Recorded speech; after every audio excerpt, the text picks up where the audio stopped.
शुभ दीपावली। दीपावली हिंदुस्तान का सबसे बड़ा त्यौहार है। दीपावली शुभकारी और मंगलकारी तभी होती है जब इस दिन हम लक्ष्मी गणेश जी का पूजन अत्यंत शुभ मुहूर्त में और सही विधि के साथ करें।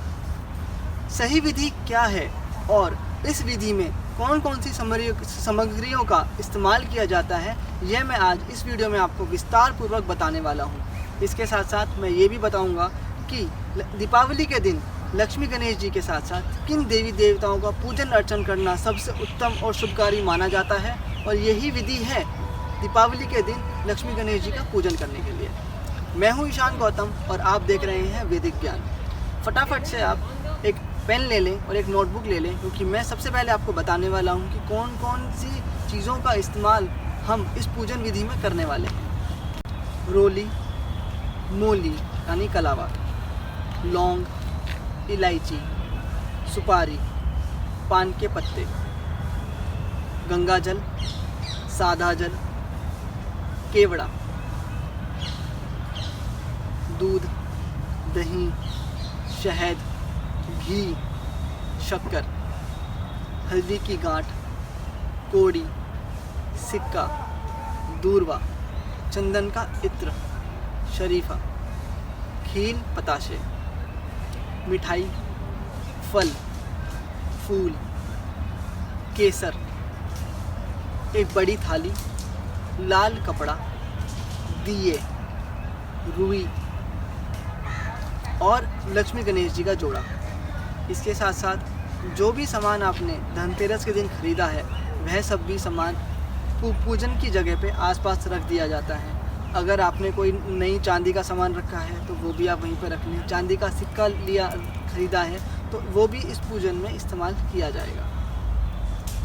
अगर आप जानना चाहते हैं कि लक्ष्मी गणेश जी का पूजन करने का दीपावली के दिन अत्यंत शुभ और कल्याणकारी मुहूर्त कौन सा है, तो इसकी वीडियो मैं ऑलरेडी ही बनाकर अपलोड कर चुका हूँ। इसका लिंक मैं डिस्क्रिप्शन बॉक्स में दे रहा हूँ इस वीडियो का, और साथ में आई आइकन में भी आपको उस वीडियो का लिंक शो हो रहा होगा। अब मैं आपको बताता हूँ कि पूजन शुरू करने से पहले किस देवी देवताओं को किस जगह पर स्थापित करना चाहिए और कहाँ रखना चाहिए। देखिए, आप सबसे पहले जो बड़ी थाली है उसको ले लें, अच्छे से साफ़ कर लें, उस पर थोड़े से चावल छिड़क दें और वहाँ पे एक लाल कपड़ा बिछा दें, बड़ा लाल कपड़ा बिछा दें। उसके बाद 2 पान के पत्ते रखें, एक उल्टे हाथ में और एक सीधे हाथ में। इतना कर फिर दोनों ही पान के पत्तों पर थोड़ा थोड़ा चावल रखें। उल्टे हाथ की साइड, इधर उल्टे हाथ की साइड में माता महालक्ष्मी को रखें और इधर सीधे हाथ की साइड में भगवान गणेश जी को स्थापित करें। इसके बाद में गणेश जी से थोड़ा हटकर और उनके आगे एक चावल की ढेरी बना लें। चावल की ढेरी बना लें, वो इंद्र का स्वरूप होगा। इसके बाद एक छोटा लाल का कपड़ा लें, केसर का तिलक, जो केसर मैंने बताया आपको, वो लेकर उसका थोड़ा तिलक पानी में घोलकर उसे तिलक बनाएं और उस केसर से उस छोटे लाल कपड़े पर स्वास्तिक बना लें। स्वास्तिक बनाने के बाद उस कपड़े के अंदर कोड़ी, सिक्का, हल्दी की गांठ और दूर्वा रख दें। ये सब रखकर इसको लपेट लें और एक पोटली बना लें। लपेट कर गांठ बांधकर एक पोटली बना लें और उस पोटली को माता महालक्ष्मी के थोड़ा सा स्पेस छोड़कर थोड़ा आगे रखें, जहाँ पे इंद्र की चावल की ढेरी बनाई थी उसके बगल में, इधर उल्टे हाथ की साइड पे रख दें।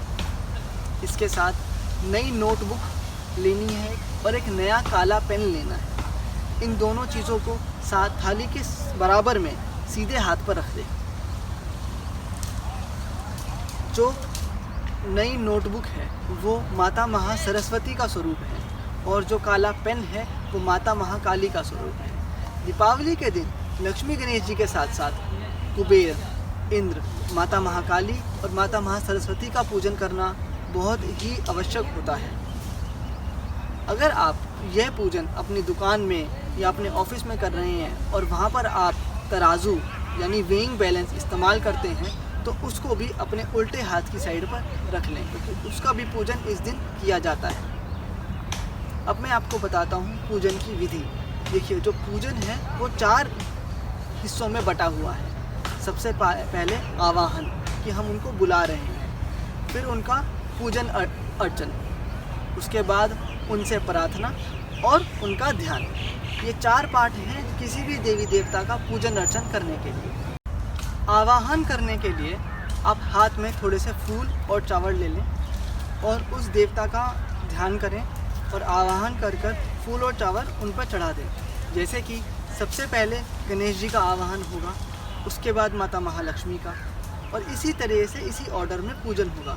पूजन का ऑर्डर मैं आपको बता देता हूँ। सबसे पहले गणेश जी और माता महालक्ष्मी का पूजन होगा साथ साथ। जैसे कि पहले गणेश जी का स्नान और फिर माता महालक्ष्मी का स्नान, उसके बाद गणेश जी को वस्त्र उपवस्त्र चढ़ाए जाएंगे और फिर माता महालक्ष्मी को वस्त्र उपवस्त्र चढ़ाए जाएंगे।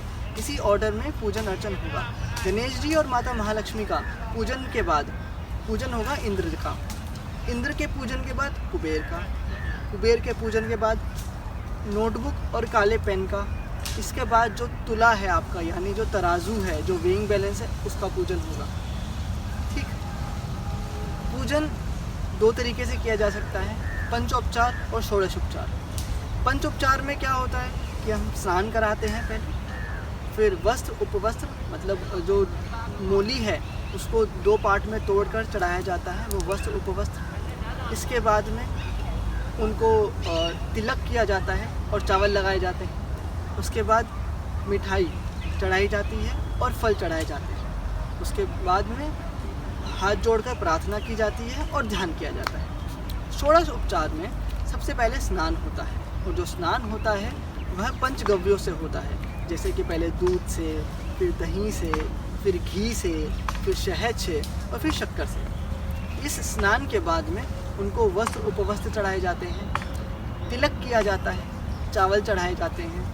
इसके बाद दीप दिखाया जाता है, फिर धूप दिखाए जाते हैं। उसके बाद मिठाई अर्पण की जाती है। इसके बाद आचमन कराया जाता है। आचमन कराने के बाद में उनको केसर से तिलक किया जाता है। केसर के तिलक के बाद में उनको फल चढ़ाया जाता है, फिर पान चढ़ाया जाता है और फिर दक्षिणा दी जाती है। इसके बाद में फूल चावल लेकर ध्यान किया जाता है और उसके बाद सिंदूर। तो आप या तो पंचोपचार से ही सभी का पूजन अर्चन कर सकते हैं या फिर षोडशोपचार से। ऐसा नहीं किसी का पंच से, किसी से षोडश से। सबका ही पूजन या तो पंचोपचार से होगा या तो षोडशोपचार से ही होगा। और पूजन की विधि मैंने आपको बता दी है। पहले माता महालक्ष्मी और गणेश जी का पूजन होगा, जिसमें पहले गणेश जी का पूजन और फिर माता महालक्ष्मी का पूजन। इसके बाद इंद्र का पूजन, फिर कुबेर का पूजन, फिर माता महाकाली और माता महासरस्वती का पूजन। इसके बाद में जो तुला होगा या तराजू होगा आपका, उसका पूजन। अगर आप दुकान में पूजन कर रहे हैं या अपने ऑफिस से पूजन कर रहे हैं, तो इस सारे पूजन के बाद में हमारा पूजन होगा जो हमारा गल्ला है, यानी जो कैश बॉक्स है हमारा, या हमारी कोई तिजोरी है या कोई सेफ है, इसका पूजन होगा। इतना सब पूजन अर्चन करने के बाद में हम आप चाहें तो श्री सूक्त का पाठ कर सकते हैं और उसके बाद माता महालक्ष्मी की आरती कर सकते हैं। आरती करने के बाद जो भी भोग प्रसाद है वो आपस में बांटें और सुख से खाएं। देखिए, ये विधि है जो मैंने आपसे विस्तार पूर्वक बता दी है लक्ष्मी गणेश जी के पूजन की दीपावली के दिन। ये सबसे कल्याणकारी, उत्तम और शुभकारी विधि है जिसमें हमने सभी देवी देवताओं का पूजन किया, उनको आवाहन किया पहले, फिर उनका पूजन किया, उनका ध्यान किया और उनसे प्रार्थना की। अगर आपको कोई भी डाउट है या आपको कोई प्रश्न है या आपको कोई समस्या है, तो आप कमेंट सेक्शन में टाइप कर लिखकर हमसे पूछ सकते हैं। देखिए, दीपावली के दिन कुछ ऐसी चीज़ें बताई गई हैं, विशेष रूप से चीज़ें बताई गई हैं जो कि अर्पण करना, चढ़ाना अत्यंत उत्तम और शुभ माना गया है। जैसे कि माता महालक्ष्मी को शरीफा चढ़ाना शुभ माना गया है, उत्तम माना गया है। सभी देवी देवताओं को खील पतासे चढ़ाना अच्छा माना गया है। गणेश जी को चंदन का इत्र, और गणेश जी के साथ साथ सभी देवताओं को चंदन का इत्र लगाना बहुत अच्छा माना गया है दीपावली के दिन। दीपावली के दिन अगर आपने कोई चांदी का सिक्का खरीदा है धनतेरस के दिन, तो आप उसको भी रखकर उसका भी इसी प्रकार से पूजन अर्चन कर सकते हैं। इसके साथ साथ माता महालक्ष्मी को 7 मुखी रुद्राक्ष और गणेश जी को 8 मुखी रुद्राक्ष अर्पण करना बहुत अत्यंत शुभ और कल्याणकारी माना गया है। ऐसा माना जाता है कि दीपावली के पूजन के उपरांत अगर हम वह रुद्राक्ष धारण करते हैं तो वो हमको और भी बहुत फ़ायदा करता है, बहुत अच्छा परिणाम और फल हमें इसका देखने को मिलता है अगर हम ऐसा करते हैं। इसके साथ साथ केसर का तिलक केसर का तिलक अगर हम इस दिन सभी देवी देवताओं को लगाते हैं तो वो बहुत शुभ, उत्तम और कल्याणकारी माना गया है। इस दिन ऐसा माना जाता है कि जहाँ पे भी आप दीपावली का पूजन कर रहे हैं वहाँ पे जो दिए जलाएं वो घी के दिए जलाएं, क्योंकि माता महालक्ष्मी को घी अत्यंत प्रिय है। घी के दिए, उसका सुगंध बहुत अच्छा प्रिय है, उत्तम प्रिय है। इसीलिए इसके आसपास बहुत अच्छे से सजावट करनी चाहिए, साफ़ सफाई रखनी चाहिए और सुगंध रखनी चाहिए। जैसे मैंने बताया, चंदन का इत्र सब पे छिड़कें, लगाएं, बहुत अच्छा माना गया है। अगर आपको ये वीडियो पसंद आई हो और आपको अच्छी लगी हो तो आप ये वीडियो सबके साथ शेयर करें, ताकि सबको पता चले सबसे उत्तम विधि दीपावली के दिन माता महालक्ष्मी और गणेश जी के पूजन के लिए, ताकि हमारे साथ साथ सबकी दीपावली शुभ और कल्याणकारी, मंगलकारी हो और किसी का भी विघ्न ना हो, कोई समस्या ना आए, सबका यह त्यौहार बहुत अच्छे से और मंगलपूर्वक बने। शुभ दीपावली। धन्यवाद।